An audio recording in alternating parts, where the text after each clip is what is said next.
गुलाबराव पाटलांनी सहकार समृद्ध केल्याने ग्रामीण भागाचा शैक्षणिक व औद्योगिक विकास झाला. डॉक्टर तारा भवाळकर यांचे प्रतिपादन. लोकशाहीत लोकांना व्यक्त व्हायचे स्वातंत्र्य हवे. पत्रकार हा चौथा स्तंभ आहे. त्यांनी लोकांपर्यंत हे पोहोचवलं पाहिजे. सांगलीत मला सहकार कळला. गुलाबराव पाटील यांनी सहकारातून ग्रामीण भागात शैक्षणिक व औद्योगिक विकास केला आहे. छत्रपती शिवरायांच्या आज्ञापत्रात राजकारणाऐवजी राजनीती हा शब्द आहे. लोकशाही कशी असावी हे आज्ञापत्रात आहे. धर्म बदलला तर संस्कृती कधीच बदलत नाही.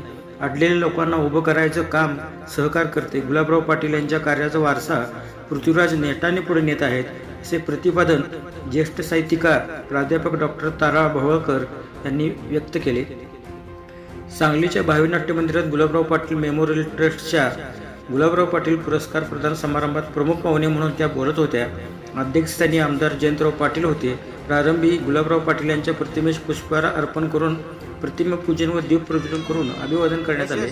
स्वागत व प्रास्ताविक करताना गुलाबराव पाटील मेमोरियल ट्रस्टचे संस्थापक चेअरमन पृथ्वीराज पाटील म्हणाले, विविध क्षेत्रात उत्तुंग कार्य केलेल्या व्यक्तींना गुलाबराव पाटील जीवनगौरव व मृणानुबंध पुरस्कार प्रदान करण्याचे हे 25वे वर्ष आहे.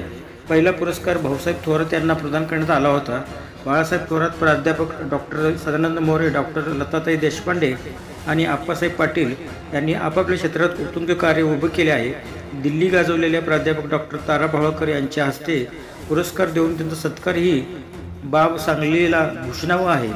ज्येष्ठ साहित्यिक प्राध्यापक डॉक्टर तारा भवाळकर यांचा ब्रँड सांगली पुरस्काराने माजी मंत्री बाळासाहेब थोरात व संत साहित्य संशोधक डॉक्टर सदानंद मोरे यांचा जीवनगौरव, तर डॉक्टर लताताई देशपांडे आणि ज्येष्ठ पत्रकार आप्पासाहेब पाटील यांचा ऋणानुबंध पुरस्कार प्रदान करून सत्कार करण्यात आला.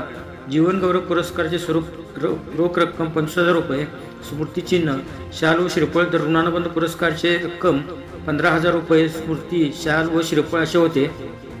पुरस्कार प्रदान करण्याचे 25वे वर्ष आहे. यावेळी बाळासाहेब थोरात, डॉक्टर लता देशपांडे, प्राध्यापक डॉक्टर सदानंद मोरे, डॉक्टर विश्वजित कदम, आमदार जयंतराव पाटील यांची भाषणे झाली.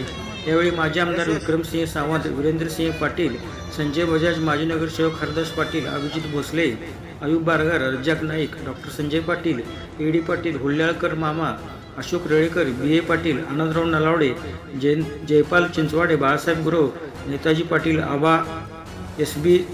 तावदारे, अजित पाटील बेनाडीकर, डॉक्टर दयानंद नाईक, डॉक्टर विजयकुमार शहा, बिपिन कदम, प्राध्यापक एन.डी. बिरनाळे, सनी धोत्रे, सत्कारमूर्तीचे कुटुंबीय, त्यांच्या संस्थांचे प्रतिनिधी, आप्तेष्ट मित्रमंडळी, गुलाबराव पाटील शैक्षणिक संकुलाचे शिक्षक व शिक्षकेतर कर्मचारी, सहकार व साहित्यप्रेमी मंडळी मोठ्या संख्येने उपस्थित होते. आभार ऋतुराज पाटील यांनी मानले. सूत्रसंचालन वैष्णवी जाधव यांनी केले. राष्ट्रगीत व महाराष्ट्रगीतांनी सोहळ्याची सांगता झाली.